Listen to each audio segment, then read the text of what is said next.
Bonjour à tous. Bonjour. On est ici pour représenter le conseil et vous transmettre un certain nombre d'informations. Alors je laisse tout de suite la parole à Anne-Laure pour commencer. Je vous propose pour commencer un résumé de ce qui a déjà été fait jusqu'à ce début d'automne et qui a déjà été présenté. Mais comme ça permet à tout le monde d'avoir toutes les informations. Donc j'ai le plaisir de vous présenter le conseil de transition qui a été nommé le 10 mars pour une période de 1 année environ. Il est constitué de Charles-André Favre, Olivier Yann, Cyril Weiner, Patrick Aubry, Olivier Favre, Yann Neuenswander ici présent et moi-même, Anne-Laure Guenat. Sur le plan formel, nous nous sommes répartis les rôles comme suit. Yann est le président, Cyril le vice-président, Olivier Yann trésorier. Quant au secrétaire, il est désigné en fonction des séances. La majorité des membres donc, du conseil ne font pas partie de l'équipe pastorale. Ils ne sont pas salariés ni responsables d'un département. Les pasteurs ont ainsi dû s'adapter à une équipe complètement indépendante. Et de notre côté, nous avons dû tout questionner et tout mettre à plat. Les différences de parcours et de compétences individuelles au sein du groupe sont une réelle force pour ce conseil qui n'hésite pas à bousculer les positions. Le conseil se réunit 1 à 2 fois par mois. Les rencontres permettent par exemple d'avoir un retour de l'équipe pastorale, d'aborder certaines questions, de faire le point sur les sujets en cours de traitement et sur l'état des finances notamment. Dès le début, notre but a été de penser, d'établir un cadre, de construire une structure stable qui permettrait une croissance saine. Peu importe les personnes qui constitueraient la future équipe pastorale ou le futur conseil. En effet, toutes nos réflexions portent sur la mise en place d'un fonctionnement pour le futur. Pour cela, nous avons constitué différents groupes de travail spécialisés par domaine pour se répartir les rôles et puis pour être plus efficaces. Les mises en commun au reste de l'équipe se font au conseil suivant et c'est l'ensemble du conseil qui se positionne suite à ces travaux. Donc je vous présente ce qui a été mis en place pendant la première partie de l'année. Yann vous présentera ce qui est en cours aujourd'hui. Donc quelques chantiers mis en place, on a organisé et structuré les embauches par une commission des ressources humaines. On a élaboré un document précisant les modalités de processus décisionnel qui a été réfléchi dans les détails et élaboré avec beaucoup de précision. Ce sont les définitions même des rôles qui a été repensées. Les décisions financières sont régulées par une commission des finances. Cela touche, par exemple, la proportion de la charge salariale en rapport avec les entrées, l'état des liquidités en temps réel et les règles précises de gestion. Yann? Merci Anne-Laure. Donc comme Anne-Laure l'a dit, différents groupes de travail aux commissions ont été créés et puis continuent de se retrouver donc, pour avancer dans les choses à mettre en place. Et puis moi je vais vous donner quelques informations justement sur ces dossiers ou ces projets qui sont en cours ou à venir. Donc premièrement, la commission des ressources humaines qui a été créée, qui a été mentionnée aussi, prépare actuellement un projet de règlement du personnel, un modèle de contrat de travail aussi, dans le but d'uniformiser ces documents pour tous les collaborateurs. La commission des finances, donc elle suit l'état des finances, mais en parallèle, elle réfléchit aussi à un certain nombre de règles ou de principes de prudence à mettre en place pour garantir une gestion saine des finances à long terme. Un groupe de travail a réfléchi à la question de la qualité de membre de l'association et a consulté un certain nombre de personnes à l'interne et à l'externe de l'Église, notamment des personnes qui ont de l'expérience dans la gestion de grandes églises. Et puis ces réflexions ont mené à un projet, une proposition de changement du système actuel qui vous sera prochainement présenté. Je vous en dis déjà quelques mots. Donc on va tendre à un élargissement de la qualité de membre de l'association, ce qui permettra à plus de personnes de se prononcer sur les questions administratives liées à l'association. C'est notamment donc les questions de vérification des comptes et de budget. Mais en parallèle, il est apparu durant les réflexions qu'il était important de valoriser, de mettre en avant un autre statut qui est celui de membre de l'Église.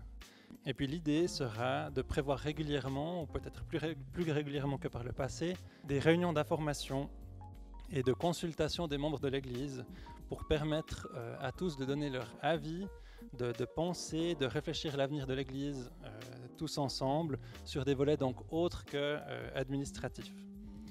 Donc vous recevrez prochainement des informations plus précises à ce sujet. L'issue de tout cela, ça sera une modification des statuts, donc un projet sera aussi rédigé puis présenté ensuite à l'Assemblée générale. En parallèle, le Conseil a pris un certain temps, durant les 2 derniers mois, pour une reprise de contact avec le mouvement roman. Donc pour rappel, il y a une pause qui a été instaurée entre le mouvement roman et le centre de vie en début 2020, suite à la crise. Et puis on a donc repris contact, on a déjà eu 2 séances et puis passablement d'échanges de mails dans le but de discuter justement de la relation, de faire le point sur où on en est de part et d'autre. Donc aujourd'hui, les discussions sont en cours et puis on pourra vous informer dès que ça aura avancé dans ce domaine-là également. Puis enfin, il y a d'autres projets que je cite simplement, comme par exemple le développement d'outils ou de processus pour faciliter la communication ou encore la création d'une commission de gestion du bâtiment. Voilà, en tant que conseil, on observe avec réjouissance l'incroyable engagement de l'équipe pastorale, de l'équipe élargie, de toutes les personnes qui permettent, qui font en sorte qu'on continue de vivre des cultes malgré la pandémie. On est vraiment très reconnaissant pour ces engagements si importants qui nous permettent à tous de profiter de cultes durant cette période. Et puis je termine en disant que malgré l'absence de contact direct, on rappelle qu'en tant que conseil, on est à disposition pour répondre à vos questions, pour des échanges, pour entendre vos suggestions sur un sujet ou l'autre. Donc vous pouvez nous contacter par l'intermédiaire de l'adresse jeparticipe@centredevie.ch et puis on pourra donner suite à vos messages avec plaisir. Donc on se réjouit d'avoir l'occasion de vous revoir et puis on en a terminé en ce qui concerne le conseil. On donne la parole à l'équipe pastorale qui présente la suite des informations. Merci. Au revoir. Bonjour le Centre de Vie, nous sommes heureux de prendre ce temps pour communiquer avec vous.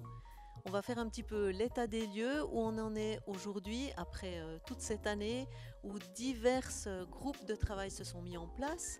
Et notamment, on a la nouvelle équipe pastorale, l'équipe élargie aussi, qui représente tous les départements, et puis le conseil, bien sûr. Cyril ? Oui, alors tout d'abord, un petit état des lieux de là où on en était. On a travaillé depuis le début de l'année avec des workshops autour de Martin Buhlmann. On a eu 4 workshops. Et tout d'abord, on a commencé par faire un bref état des lieux de la situation du centre de vie, faire un bilan, voir les forces, les faiblesses, qui ont mis en évidence des choses assez intéressantes pour le centre de vie. Typiquement, la clarté, le besoin de clarté des rôles de chacun, ce à quoi on s'est attelé aussi en équipe, à clarifier tout cela. Et le deuxième point, c'est le leadership favorisant l'autonomie. Tout un travail aussi du workshop numéro 3 qui cherche aussi à libérer chacun et chaque domaine dans son autonomie. Et puis enfin, on a terminé avec le dernier workshop sur un rêve sur l'avenir du centre de vie. Dans 3 ans, comment on voit l'Église, comment on nous voit et comment on s'inscrit dans ce rêve-là. Donc voilà ce qu'on a vécu en workshop, ce qui nous donne aussi du travail à vivre en équipe pastorale pour rendre les choses encore plus concrètes. Puis pour ça, je rends la parole à Olivier pour nous donner aussi une idée de la suite. Alors oui, c'est vrai, on rêve un peu de la situation dans 3 ans, on a plein d'idées, mais pour l'instant, on navigue à vue. J'aimerais dire quelques mots sur la reprise des célébrations, la reprise des cultes. C'est prévu pour le 10 janvier, dimanche 10 janvier. On est en train d'imaginer diverses formules pour pouvoir vivre le culte, peut-être même de façon démultipliée, dans différentes salles, mais en même temps, on prépare ça tout en sachant qu'on est toujours face à une grande inconnue, mais on aimerait vivement pouvoir se réunir à nouveau dès que ce sera vraiment possible. Un autre élément aussi que j'aimerais simplement souligner brièvement, c'est une information sur l'état des finances qu'on a via le caissier de l'Église. Alors, on a réalisé que cette année, grâce à Dieu, grâce à vous, pratiquement toutes nos dépenses ont pu être couvertes par les entrées. C'est-à-dire que les offrandes, les dîmes, permettent d'assumer nos charges ou presque. Concrètement, il nous manque encore environ 20 000 francs par rapport au budget habituel de 50 000 par mois pour bien terminer cette année et pour ne pas être en déficit. Alors on vous remercie tous et toutes d'en tenir compte parce que vraiment, tout simplement l'Église, c'est nous, c'est vous. elle dépend de l'engagement de chacun et ça ne serait pas possible sans vous. Le travail continue, même si ce n'est pas en présentiel. Par contre, il y a un immense travail qui se fait de différentes manières. En tout cas, un grand merci pour ça. Par rapport à l'enfance, vous savez qu'il y a toute une équipe de responsables qui est au taquet pour communiquer avec les enfants et vivre l'Église aujourd'hui. Ce qui est intéressant, c'est qu'ils ont décidé, et je crois qu'ils sont presque au bout du défi, de communiquer et d'atteindre tous les enfants du centre de vie.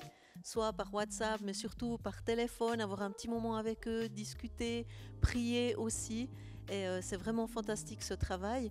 Et si les enfants sont trop petits, avec les parents.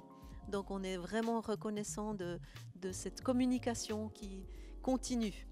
Et puis bien sûr, on ne peut pas se retrouver, mais on a cette campagne des duos qui nous tient vraiment très à cœur. Et on vous encourage, si vous n'avez pas de duo, c'est essentiel. On vit des choses incroyables, fortes, et on voit Dieu agir au travers des prières les uns pour les autres. Et on peut se soutenir, on peut être ensemble et vibrer pour ce que Dieu est en train de faire. Le dimanche 20 décembre, on va vivre une célébration en famille. Prenez les enfants avec vous. On va essayer de faire quelque chose qui est communicatif, où on peut vraiment prendre du temps ensemble, louer le Seigneur, et ça sera assez joyeux, je crois. Tout ça autour de Noël.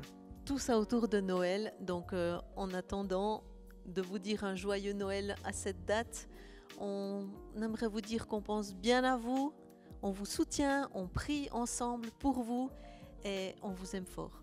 À bientôt. À bientôt.